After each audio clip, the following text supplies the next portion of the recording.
All right. Welcome, everybody. Hello, Ged, Mr. Fabulous Felix. How is it going? Not too bad at all. I got to tell you, I am happier to be here this Wednesday than I have been any other Wednesday since the beginning of this show. Do you, without getting into it, do you think this kind of marks, I wouldn't say like significant turning point, but do you think this might be, the old TSN turning point on the season? 100%. I think this is the TSN turning point. I was super delighted this episode. I know you mentioned on Monday on my channel that you had some insights into last week, which is great. I can't wait to get into it. I had a little rebel smile on today. That's for sure. All right. So just to refresh last week, you and me obviously did not really like the episode. We thought the idea of ancients or stuff like that predating the Jedi would be cool, but we weren't really all that excited on the way it was presented and how they just kind of acted a machine, immediately killed it. No, there's not much backstory, or didn't seem like there was like any much more significance to it. Yeah. I've revealed on this channel before, but like one of my sore spots in Star Wars, or embarrassing parts of Star Wars, is I have not actually played Jedi Fallen Order at all. Like I've watched all the cutscenes, but I can't find the time for a big game like that. One day I will, especially with the sequel coming out. But apparently in that game, Cal fights some, I don't know what the species or not species, but I don't know what they're called, but he fights like ancient machines.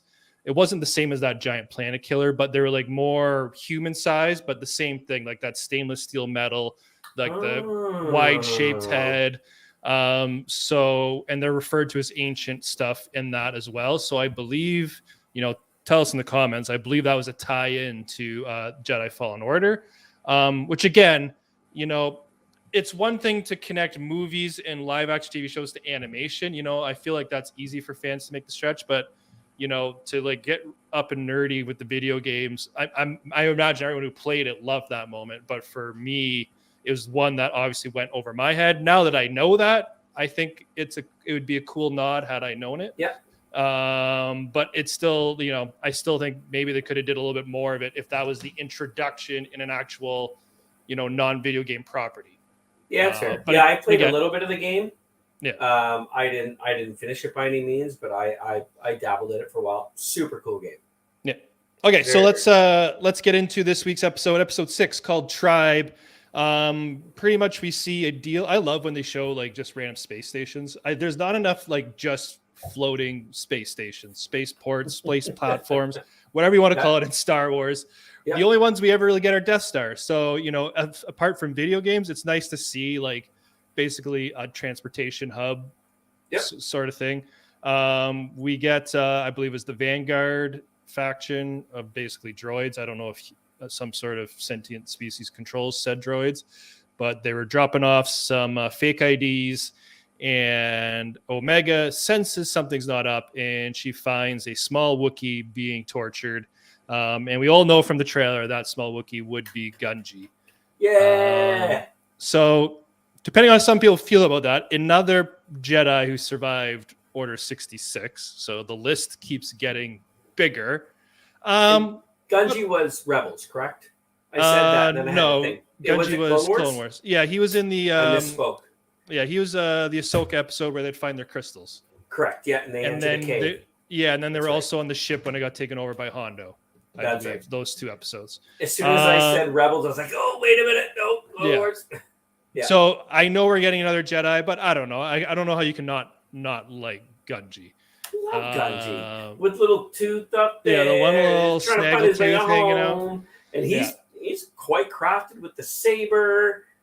He can handle himself. Yeah. We see one thing I really appreciate what this episode did was when Echo first sees Gungi growls at him. Like you know what I mean? Like to him, clone troopers bad, right? They murdered everyone I know. So I love that reaction of like, he was very standoffish, but very quick to just, but I guess he had no other choice. These people seem to be helping me, or these droids want to basically torture me and sell me to whoever their bidder is. They said they had. And it was Omega, right? Omega was really that fact. That was had a Yeah. jet in the clones. Maybe he Mm-hmm. in right and runs away. But yeah, that was cool. And then we go to Kashyyyk. Obviously, you got Gungi. So good to get some Kashyyyk in there. And I liked seeing Kashyyyk now post Empire. I'm trying to think in my head like where the timeline is because I believe again I haven't played Fallen Order, but I know in Fallen Order you're on Kashyyyk, and there's definitely Imperial occupation. I don't know if this episode, the Bad Batch timeline, is before or after that. But anyway, Like, are they just getting there, or have they left? Type deal. yeah. So we see some Empire. They're basically hired or working with the Trandoshans to again a nice connection because Trandoshans are known for hunting Wookiees. They're helping the Empire clear out the Wookiees and burning, and they're using. They're still using. It was interesting. They were using. We're still early on in the timeline, which is why they were using the AAT tanks.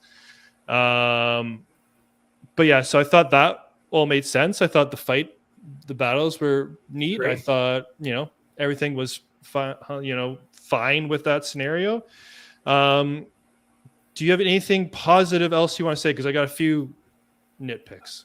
I mean, this is really the first episode that I've connected with in this. So, and there's a couple reasons why.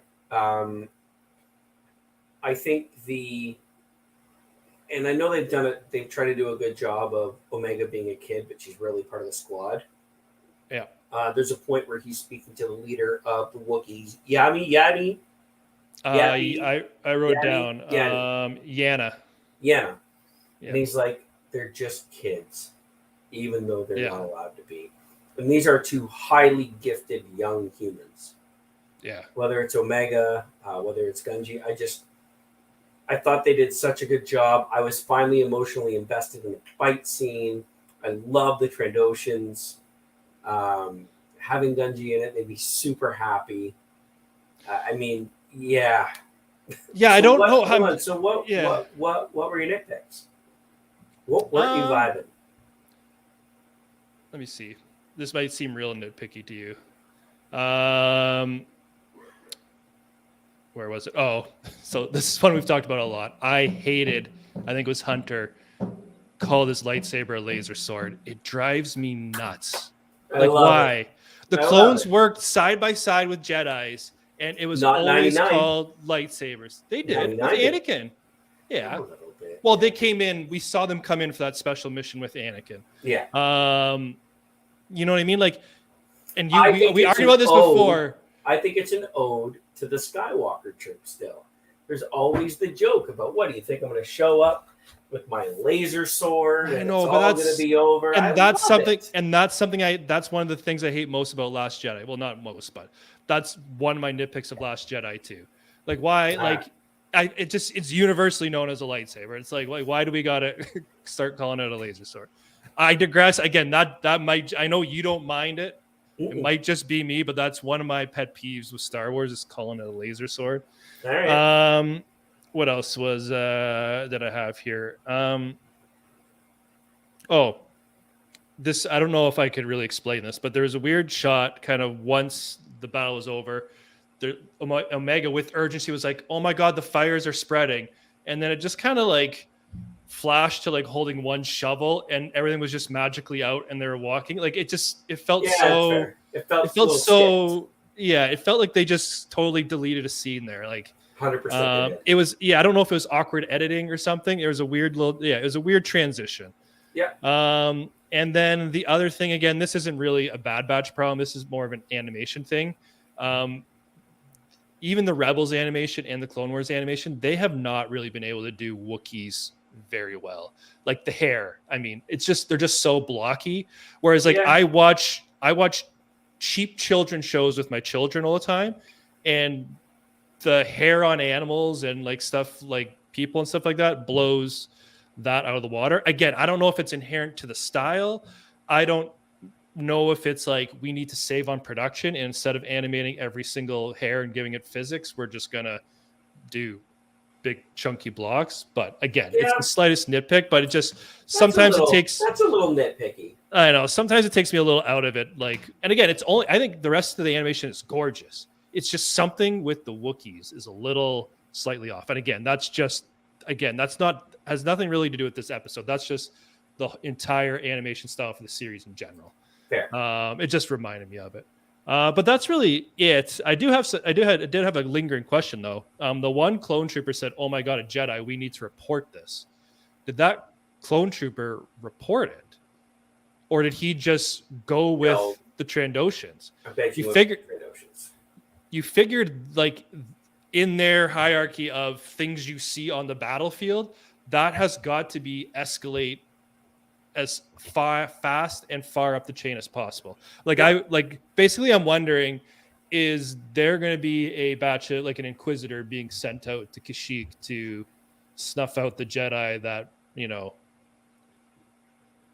Yeah, because he didn't really say not to. He said not if I get them first. Yeah, exactly. And then even if the Empire does come to find out what happened to their thing, they're going to see tanks with lightsaber destruction all over, right? So I can't help but think Gungi is not safe on Kashyyyk. He's got to get the hell out, get out of Dodge. He's got to leave. Yeah. Yeah, and then I guess the only other random thing, because it's been a theme we've talked about it, they did another job and did not get paid again. That's they're just working on hopes and dreams. It's like 4 or 5 episodes in a row where they have yet to get paid for a single thing they've done. Omega just ruins all of the cash jobs. Yeah. But and again, why this episode worked a lot more for me, and obviously probably you the same thing, compared to say the Dooku Castle episode. We went to someplace maybe a little familiar with a familiar character, but I felt like it fit a lot more, and we got stuff that made sense for that. Instead of it just being random treasure, we got the expanding of how the nature works on Kashyyyk, right? How they worship the trees. Yeah. Kind of the trees are the gods. They do what they say. Awesome. We get to see the Wookiee culture. Yeah. We get to see we get to see again what the Imperial occupation is doing to Kashyyyk. I just thought there's a lot more interesting things going on with that story and plot line that we haven't really got yet in any of the episodes. Without even really, this episode did not push the main narrative forward at all again. No, I think it's another one-off, but at least it was a lot more interesting. Yeah. So that's my up on a soapbox speech here. Other than that, yeah. Right. So what did you think of it? So I think we've been in the 6s and low 7s. I have not cracked 7. I think I cracked 7. The crosshair episode. Yeah. I think I'm at a solid. Again, I don't know if it's because the other ones have been so bad, but I think I'll give this a solid 7.8. I was happy with it. Okay. I'm gonna give it a 7.2. Okay. And the reason why is because I know that I was just excited about it because it's been bad. Yeah. I mean, anything over 7 to me, I'm excited to watch it. Yeah, it's a good way of saying I enjoy if it's over 7, I'm enjoying my time watching it.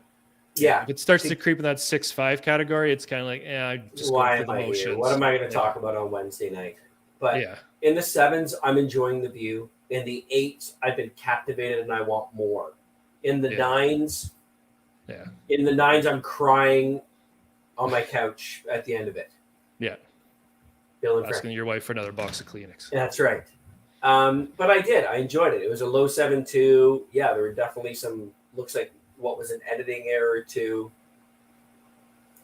If this gets reported back and we do see some Inquisitors, or if they're trying to find a safe place for Gungi and we see an Ahsoka cameo or something like that, or Rex gets involved, then I could see that 7.2 climbing closer to that 8 mark. Yeah. I think this has the ability to launch the season into a good place. I really hope that the rest of the season, they really take this storyline and then the Crosshair storyline, and then they build it upwards. Yeah. Because, there's been no connectivity at all between Crosshair. And, still, Crosshair's had that one episode. That's been it. And, with Cody gone and Crosshair succeeding in that mission, you figured they'd be tapping him on the shoulder for some more stuff. Yeah, we haven't seen Cody. Yeah. And in season 1, we got a lot of episodes that were, the following two different storylines, you know what I mean? Cutting back and forth. We've got none of that. Like, give us a little peek into what's going on with Crosshair or Cody or someone. Give me another Cody or Crosshair episode. Yeah. But yeah, we are 6 in. I believe season 1 was 16 episodes. So we're a decent chunk into the season, and there hasn't been any overall plot movements. So blowing of the minds. Hopefully next week. Hopefully. And it'd be nice to get a multi-season arc as well. We haven't really had that either. I mean, like a multi-episode arc. But we'll see. So I think that'll wrap it up for us. Let us know in the comments what you all thought about this episode. Let us know if you think Inquisitors are coming for our boy Gungi. And then technically he wouldn't maybe have survived. Maybe the initial purge, but was later hunted down. Because again, the Inquisitors have a job to do, right? Of course. But yeah, we'll see. Let us know in the comments, and we'll see you all. If you've been following along, you will see us on Monday on Ged's channel for The Last of Us. And then we will be right back here on Wednesday for episode 7, Bad Batch. Yes, sir. All right. Peace out, everybody. Have a good one. Cheers.